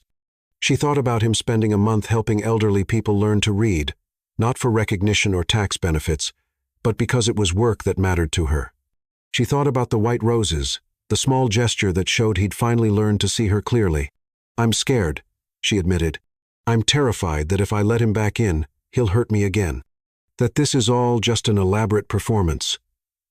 And once he has me, he'll go back to being the man who criticized everything about me. Javier was quiet for a long moment, considering his words carefully. Can I tell you something? Something I've been thinking about for weeks? Sophia nodded, sensing the shift in his tone. That night at the gallery opening, when we were playing our little charade, I had a conversation with your ex-husband afterwards. Sophia's head snapped up. What? You never told me that? Because I wasn't sure it would help, but maybe I should have mentioned it sooner. Javier's smile was rueful. He approached me later that evening, asked me point blank about our relationship. I could see he was barely holding it together. This powerful man reduced to desperate jealousy over a woman who wouldn't even acknowledge him. What did you tell him? The truth. That I'm gay, that we're best friends, that I was helping you make him jealous? Javier shrugged at Sophia's shocked expression. What? I'm a terrible liar when it comes to matters of the heart. Besides, I felt sorry for the poor bastard. Sophia stared at him in disbelief. You told him our whole plan was fake? I told him I was gay, and that you were using me to make him jealous. He figured out the rest himself. Javier reached for her hands, his expression serious. Sophia, I've never seen a man look more relieved in my entire life. Not because the competition was gone, but because it meant you still cared enough to play games with his emotions. He's known this whole time, for weeks now. And yet, he hasn't used that information to corner you or call you out on the deception. He's just been waiting, giving you space to figure out what you really want. Javier paused, studying her face with the intensity he usually reserved for his paintings. You know what I think? I think he's been waiting for you to stop punishing him and start punishing yourself. What do you mean? I mean, you've been so focused on making him suffer that you haven't noticed you're suffering too. You've been denying yourself the thing you want, this love, because you're afraid of being vulnerable again. Sophia felt something crack open in her chest, a pain so sharp it took her breath away. What if I'm not strong enough to survive losing him again? What if you're not strong enough to survive not taking this chance? Javier countered. You've spent 3 years building walls around your heart, becoming this goddess of a woman who can bring any man to his knees. But what's the point of all that strength if you never use it to reach for what you really want? They sat in silence for several minutes, Sophia's mind racing as she processed everything Javier had said. Around them, the coffee shop continued its afternoon rhythm. The hiss of the espresso machine, the murmur of conversation, the clink of cups against saucers, normal sounds of normal life, while Sophia's world shifted beneath her feet. That's possible, Javier said honestly, when she finally voiced her fears about Ethan hurting her again. People can lie, can pretend to change. But Sophia, in all the years I've known you, I've never seen anyone look at you the way that man does. Not even when you were married to him. He looks at you now like you're a miracle. He can't quite believe is real. Sophia stared at her reflection in the coffee shop window, seeing the woman she'd become. Confident, successful, beautiful. But underneath all of that, she was still the woman who'd loved Ethan Caldwell with her whole heart, who'd believed in the possibility of forever until he'd crushed that belief with his shallow expectations. I don't know if I can trust him, she said finally. Then don't trust him, Javier replied. Trust yourself. Trust the woman you've become, the strength you've built. You're not the same person who let him walk all over you. You're not going to disappear into his world again because now you know your own worth. As they sat in comfortable silence, Sophia's phone buzzed again. This time, it was a text from her sister Layla. Girl, you need to see the news. Check channel set. Curious, Sophia pulled up the news app on her phone and found the story immediately. The headline read, Tech Millionaire establishes anonymous literacy foundation.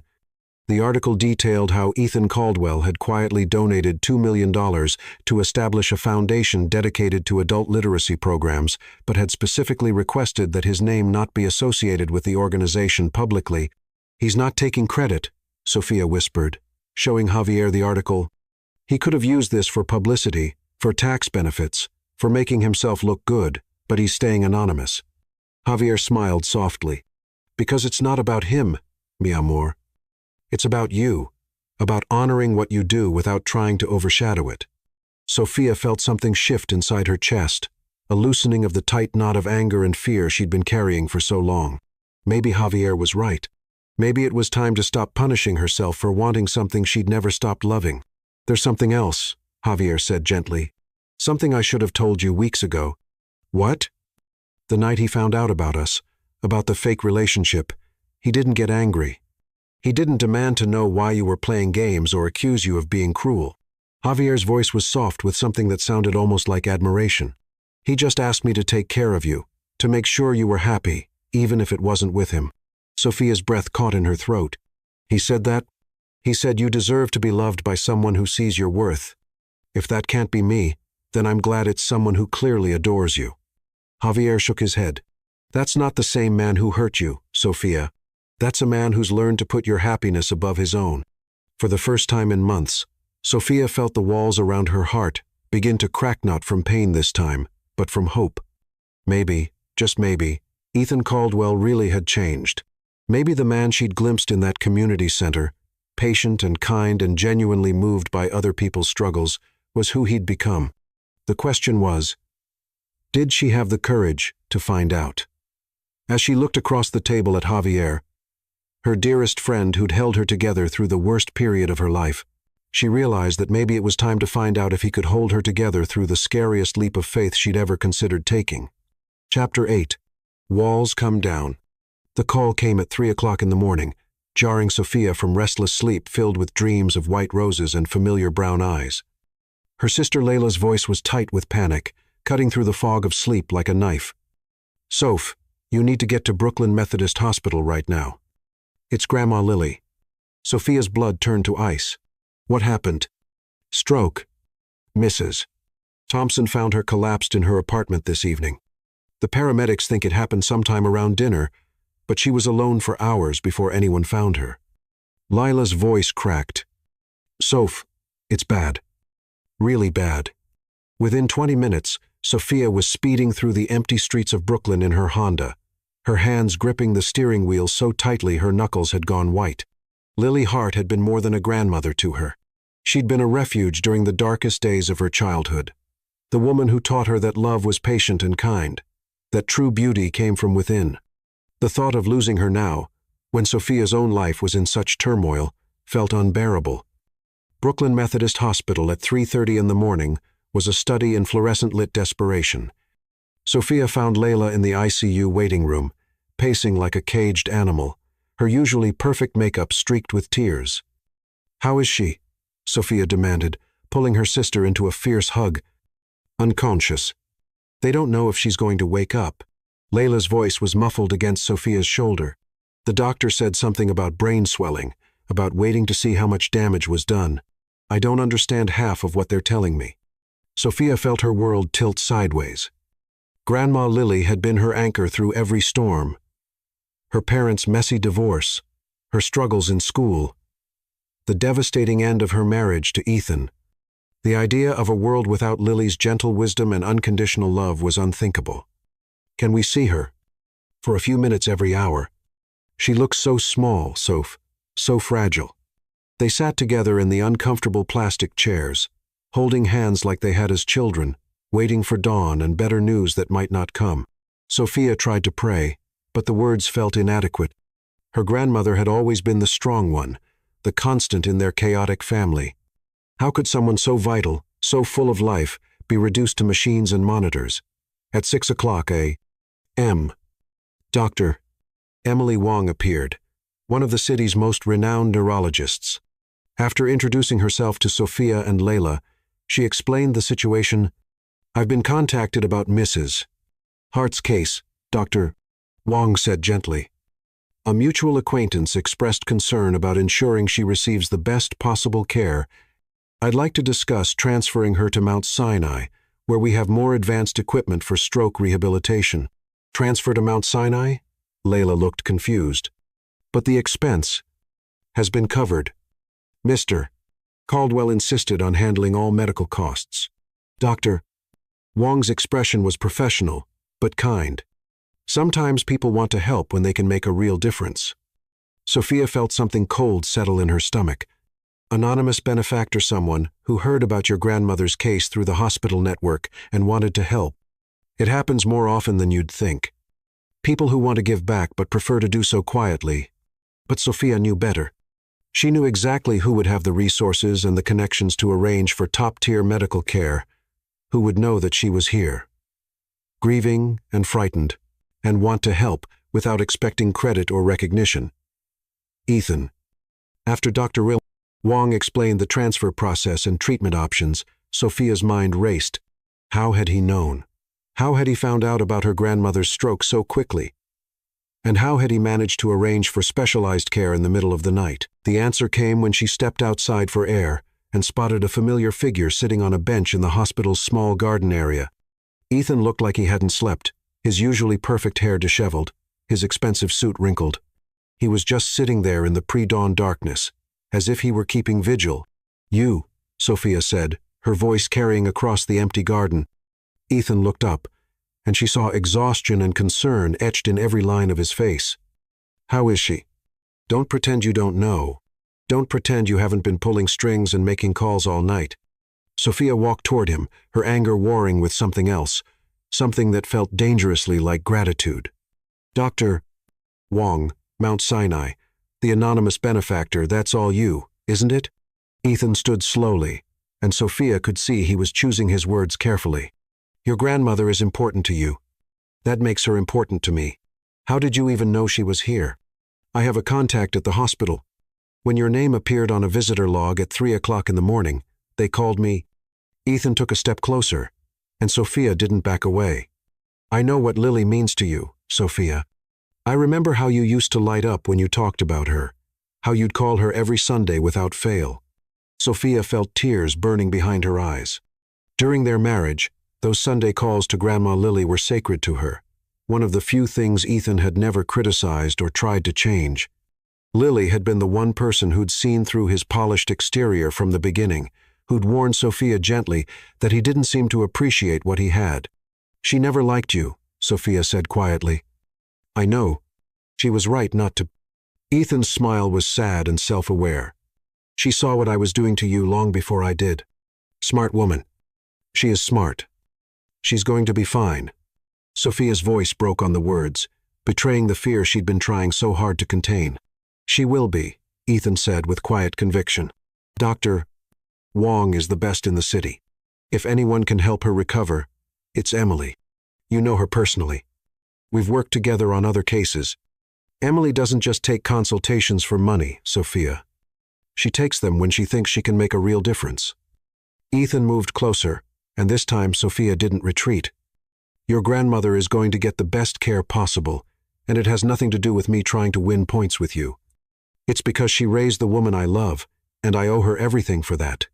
The simple declaration hung in the cold morning air between them. Sophia stared up at Ethan's face, seeing nothing but sincerity and bone-deep exhaustion.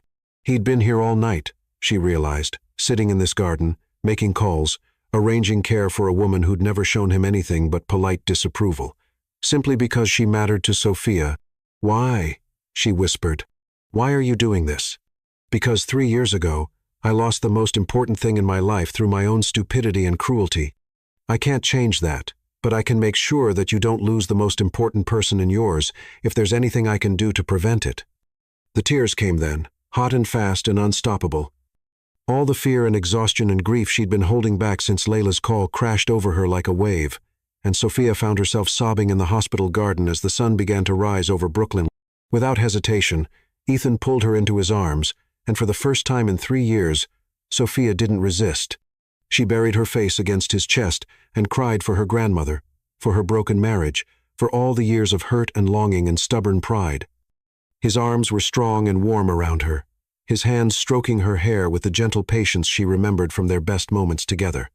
"She's all I have left," Sophia sobbed against his shirt. "My parents are gone. You're gone. And if I lose her too—" "You won't lose her," Ethan said fiercely, his voice rough with emotion. "And you haven't lost me, Sophia. I'm right here. I'm not going anywhere." Sophia pulled back enough to look at him, seeing her own tears reflected in his brown eyes. "Why are you being so good to me when I've been so cruel to you?" "Because I love you," he said simply, cupping her face in his hands. "I've never stopped loving you, even when I was too stupid to show it right, even when I was trying to fight for you, when you needed me to." For a moment, they just stood there in the hospital garden, looking at each other as the world woke up around them. Sophia could see her own longing reflected in Ethan's eyes, could feel the pull that had always existed between them, drawing her closer despite all her careful defenses. "Ethan," she whispered. And his name on her lips sounded like a prayer. "I know," he said, his thumb tracing her cheekbone where tears still glistened. "I know you're not ready to trust me. I know I have to earn it. But Sophia, I swear to you, I will spend the rest of my life proving that I'm not the man who hurt you, that I'm worthy of the love you gave me." And then, before fear or logic could intervene, Sophia rose on her tiptoes and kissed him, not with the desperate passion of their encounter in the rain, but with something deeper: tenderness, gratitude, and the first fragile shoots of hope returning to life. This time, when Javier appeared at the hospital an hour later to offer support, Sophia didn't pull away from Ethan's arms. For the first time since their divorce, she let herself lean on someone else's strength, let herself believe that maybe, just maybe, some things were worth risking her heart for again. Lily Hart opened her eyes that afternoon, groggy but alert, and the first thing she said was, "Sophia, honey, who's that handsome man holding your hand like he never wants to let go?" Sophia looked at Ethan, saw the love and determination in his eyes, and for the first time in years, she smiled with her whole heart. Chapter 9. The Ultimate Test. Sophia Hart stared at her reflection in Javier's full-length mirror, her heart still racing from the conversation they'd just had. 3 weeks had passed since Lily Hart's stroke, 3 weeks since Sophia had let herself fall into Ethan's arms and remember what it felt like to be held by someone who truly loved her. Her grandmother was recovering beautifully at Mount Sinai, her speech therapy progressing faster than anyone had dared hope, and every day brought new evidence of the extraordinary care that Ethan had arranged so quietly, so selflessly. But Sophia found herself more confused than ever. The woman staring back at her from Javier's mirror looked perfect, the kind of perfect she'd spent 3 years crafting. Her reflection showed a stunning figure in a form-fitting black dress, hair styled in loose waves that caught the light, makeup applied with the precision of someone who'd learned to use beauty as both shield and weapon. But behind her carefully constructed exterior, she felt like she was coming apart at the seams. She sat in Javier's art studio on a Friday evening, watching him put the finishing touches on a canvas that swirled with colors she couldn't name, passionate reds bleeding into hopeful golds, dark blues softening into gentle lavenders. His art had always been emotional, but lately his paintings seemed to pulse with a kind of bittersweet longing that made her chest ache. The studio smelled of turpentine and possibility. Canvases lining the walls in various stages of completion, some showed abstract expressions of joy and pain. Others captured moments of raw human emotion that made Sophia's heart clench with recognition. Javier's art had always been a mirror to his soul, and lately that soul seemed to be reflecting her own inner turmoil. "We need to talk," she said quietly, setting down her wineglass on a paint-splattered table. Javier didn't look up from his painting, but she saw his shoulders tense slightly. He'd been expecting this conversation for weeks, she realized. The way he looked at her lately, with something that seemed almost like pity mixed with love, had become impossible to ignore. "I know, mi amor. I've been waiting for this conversation. You know I know you're in love with him again. Hell, I know you never stopped being in love with him." Javier finally turned to face her, his handsome face gentle but sad. There were paint smudges on his cheek, and his dark hair was tousled from running his hands through it, a habit he developed when he was wrestling with difficult emotions. "And I know this little game we've been playing has run its course." Sophia felt tears prickle her eyes. "I'm sorry, Javier. I never meant for you to get hurt in all this." "Hurt?" Javier laughed, but there was no bitterness in it. Instead, there was something that sounded almost like relief. "Corazón, I'm not hurt. I'm worried about you. This elaborate revenge fantasy you've been living, it's not making you happy. It's making you miserable." "I'm not miserable," Sophia protested weakly. But even as she said it, she knew it was a lie. She'd been walking around in a fog of confusion and longing for weeks, jumping every time her phone buzzed, disappointed when it wasn't Ethan's name on the screen. "Aren't you? You've spent the last 3 weeks jumpy as a cat, checking your phone every 5 minutes to see if he's texted, looking disappointed when he hasn't. You light up whenever someone mentions his name, even when you're trying to look annoyed." Javier set down his paintbrush and moved to sit beside her on the worn velvet couch that had seen them through countless conversations over the years. "Honey, you're not getting revenge anymore. You're torturing yourself." Sophia stared down at her hands, knowing he was right. The manicured nails, the expensive rings, the carefully maintained perfectionate, all felt like a costume she was wearing for a play that had long since ended. "What if he hurts me again? What if he doesn't?" Javier countered gently. "What if this time he really has changed? What if you're letting fear keep you from the love you've always wanted?" The question hung between them in the paint-scented air, heavy with possibility and terror in equal measure. Sophia thought about the man who'd sat vigil in a hospital garden, who'd arranged for her grandmother's care without seeking credit, who'd established a literacy foundation in her name, simply because he'd seen what mattered to her heart. "I don't know if I'm brave enough to find out." Javier was quiet for a long moment, mixing colors on his palette with steady hands. She watched him work, remembering all the times he'd painted through his own heartbreak, when his ex-boyfriend had cheated, when his parents had disowned him for being gay, when his first gallery showing had been a disaster. Art had always been his way of processing emotions too big for words. "Can I tell you something? Something I probably should have told you months ago?" Sophia nodded, sensing the shift in his tone.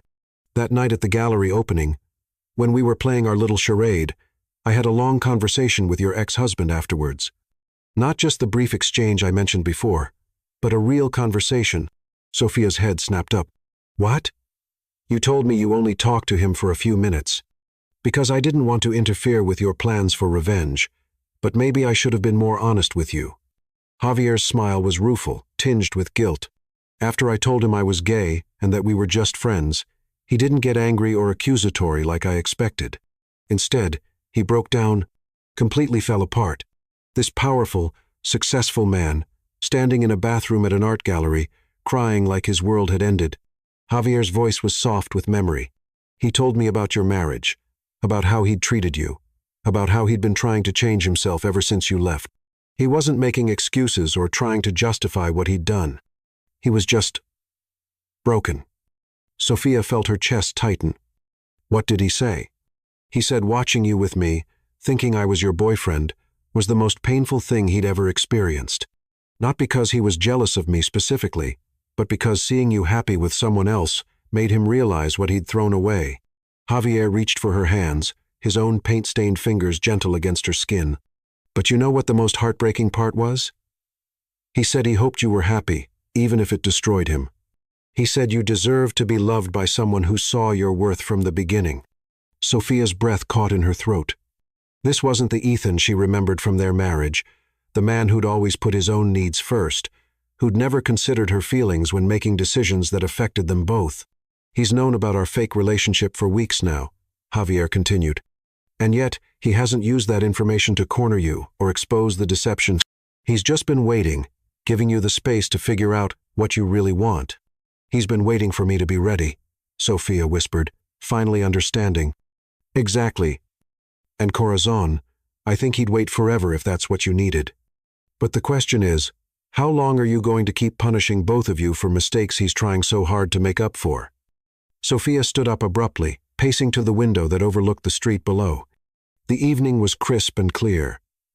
Couples walking hand in hand under the streetlights, everyone else living their lives while she remained frozen in indecision. What if I'm making a mistake? Then you'll survive it. You're strong enough now to survive anything. Javier joined her at the window, his reflection visible beside hers in the glass. But Corazon, what if you're not making a mistake? What if this is your second chance at the kind of love most people never find even once? The words hit her like a physical blow because they echoed the thoughts she'd been trying to suppress for weeks. Every logical part of her said that Ethan would hurt her again, that people didn't really change, that she was setting herself up for another devastating heartbreak. But her heart whispered something different. That the man who'd volunteered anonymously at her community center, who'd established a foundation in her name, who'd sat in a hospital garden all night waiting for news about her grandmother, wasn't the same man who'd asked her to get plastic surgery. I'm scared, she admitted, her voice barely audible. Good. Being scared means it matters. Being scared means it's real. That night, Sophia sat in her apartment, staring at her phone. Ethan's contact information glowing on the screen. She typed and deleted a dozen messages, none of them capturing what she wanted to say. How did you tell someone that you might be ready to trust them again? How did you admit that 3 years of anger and hurt had really been 3 years of missing them so much it felt like a physical ache? Instead of texting, she found herself getting dressed not in the armor of designer clothes and perfect makeup she'd worn to their previous encounters, but in something simple and honest, a flowing white dress that made her feel like herself, her hair loose around her shoulders, minimal makeup that let her natural beauty shine through. She studied herself in the mirror, seeing not the goddess she'd created to torment Ethan, but the woman she'd always been underneath. Someone who believed in love, who hoped for the best in people, who was brave enough to take risks for the things that mattered most. The drive to Manhattan felt eternal, every red light giving her another opportunity to turn around and go home. But something stronger than fear propelled her forward, not just love, but the recognition that she'd been living half a life for 3 years, defined more by what she was running from than what she was running toward. It was past midnight when she stood outside Ethan's building, her heart hammering against her ribs as she gave her name to the doorman. The lobby was all marble and crystal, intimidatingly expensive. But she felt different walking through it, this time like an intruder or a supplicant, but like a woman who knew her own worth and had chosen to be here. He must have called up, because when the elevator doors opened on the penthouse floor, Ethan was waiting for her in the hallway. He looked like he'd been sleeping, his hair mussed, wearing dark pajama pants and a white t-shirt that clung to his chest. But his eyes were instantly alert when he saw her, and Sophia caught her breath at the raw hope and vulnerability in his expression. She'd forgotten how beautiful he was in unguarded moments like this, when his carefully maintained facade fell away, and she could see the man underneath. The same strong shoulders she'd once loved to rest her head against. The same hands that had once known every inch of her body. The same mouth that had whispered promises in the dark. "Sophia," he said, her name barely a whisper. "I know Javier told you," she said, without preamble, her voice steadier than she felt. "I know you've known our whole relationship was fake." Ethan nodded slowly, not taking his eyes off her face. "I figured it out after he told me he was gay. The question is, why are you here?" Sophia moved closer, drawn by the magnetic pull that had always existed between them. In the soft lighting of his hallway, wearing simple clothes with his guard completely down, Ethan looked more beautiful to her than he ever had in his expensive suits and polished perfection. This was the man she'd fallen in love with. Vulnerable, human, real. "I've been playing games with you," she said quietly. "Cruel games designed to make you suffer the way you made me suffer. I know." His voice was rough with emotion. "I deserved it. Did you? Did you really deserve months of emotional torture because you were too shallow to appreciate what you had?" Ethan's eyes searched her face, as if he were trying to read her intentions in the curve of her lips, the set of her shoulders. "What are you asking me, Sophia? I'm asking if you think you've suffered enough. If you think we've both paid the price for the mistakes we made." Sophia stepped closer, close enough to feel the heat radiating from his body, to see the pulse beating at his throat. "I'm asking if you're ready to stop playing games and figure out if we can build something real together." "I've been ready for that since the moment I saw you at the gala," Ethan said, his hands trembling as he reached up to cup her face. "I've been waiting for you to be ready." "I'm scared," Sophia admitted, leaning into his touch despite herself. "I'm terrified that you'll break my heart again." "Then don't give it to me all at once," Ethan said, his thumbs tracing her cheekbones with reverent gentleness. "Let me earn it back, piece by piece. Let me prove that I'm not the man who hurt you." They stood there in his hallway, foreheads touching, breathing the same air, balanced on the knife's edge between past and future. Sophia could feel herself wavering, could feel the walls around her heart crumbling under the weight of his sincerity and her own desperate longing. She thought about Javier's words, about being brave enough to reach for what she wanted. She thought about her grandmother recovering in the hospital because of Ethan's quiet intervention. She thought about the Literacy Foundation, about all the people who would be helped because he'd seen what mattered to her heart. But she wasn't ready to surrender yet, not completely. If Ethan really had changed, if this devotion and patience were real, then he would understand what she needed from him. "Chase me, Ethan Caldwell," she whispered, then stepped back from his touch before she could lose her nerve. "If you want me back, you're going to have to pursue me. Court me. Show me every day that I'm worth the effort." Ethan's eyes blazed with something that looked like joy, mixed with determination. She could see him understanding the challenge, accepting it, embracing it even. This wasn't a rejection. It was an invitation to prove himself. "For how long?" he asked, his voice steady despite the intensity burning in his eyes. Sophia smiled, the expression holding all the challenge and promise in the world. She felt powerful in that moment, not because she was denying herself to him, but because she was finally taking control of her own story. "Until I believe you'll never give up on us again." And then she walked away, leaving him standing in his doorway with his heart in his eyes and hope burning bright in his chest. The games were over, but the real work was just beginning. And for the first time in 3 years, Sophia felt like she was exactly where she was supposed to be, not running from love, but running toward it at her own pace, on her own terms. As the elevator doors closed behind her, she caught one last glimpse of Ethan's face. And what she saw there made her heart soar. He looked like a man who'd just been given a second chance at everything that mattered, and who would spend every day of his life proving he deserved it. Chapter 10. New Beginning. The first letter arrived the morning after Sophia's midnight visit, slipped under her apartment door while she slept. Her name was written across the envelope in Ethan's distinctive handwriting, and inside was a single page covered in his careful script. My dearest Sophia, day 1 of proving myself worthy of your love. I woke up this morning with your words echoing in my heart. Chase me. I accept the challenge, not because I see it as a game to be won, but because you are worth every effort, every gesture, every day of devotion I can give you. I love you. I love your strength, your compassion, your brilliant mind. I love the way you light up when you talk about your students, the way you hum unconsciously when you're happy, the way you bite your lower lip when you're thinking hard about something important. I love who you've become, but I also love who you've always been, the woman I was too blind and selfish to appreciate when I had the privilege of calling you mine. Forever yours, Ethan. P.S. Check your front step.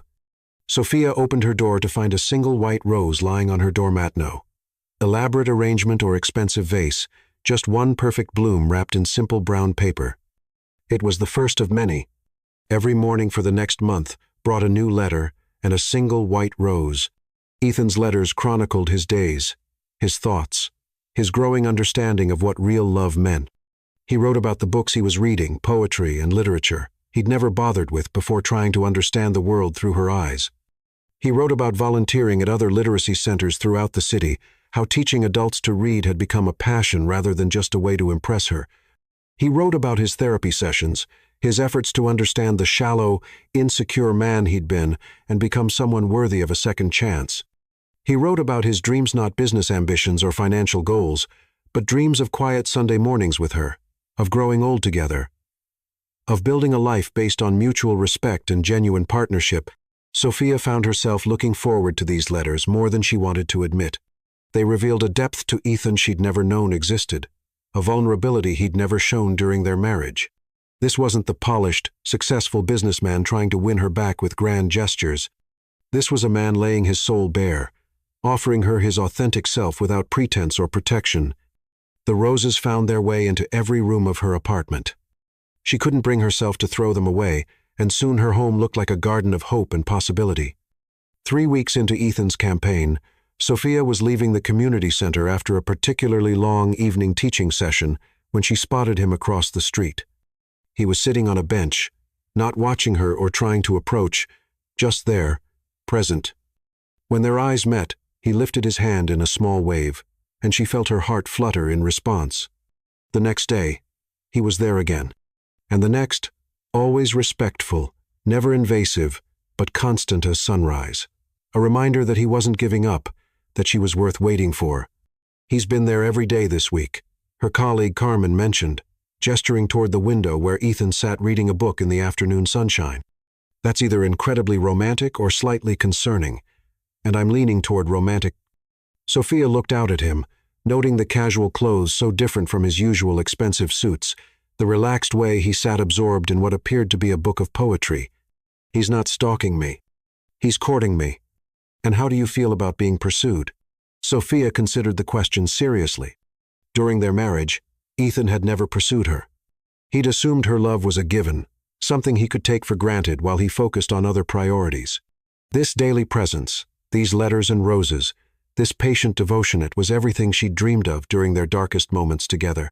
I feel cherished, she admitted. That evening, Sophia did something she hadn't done in weeks. She called Ethan. His phone barely rang once before he answered, breathless, as if he'd been waiting for her call his entire life. Sophia, he said simply. Thank you, she said, for the letters, the roses, for sitting outside my work every day like some lovesick teenager. It's working, by the way. I'm starting to believe you might actually mean it this time.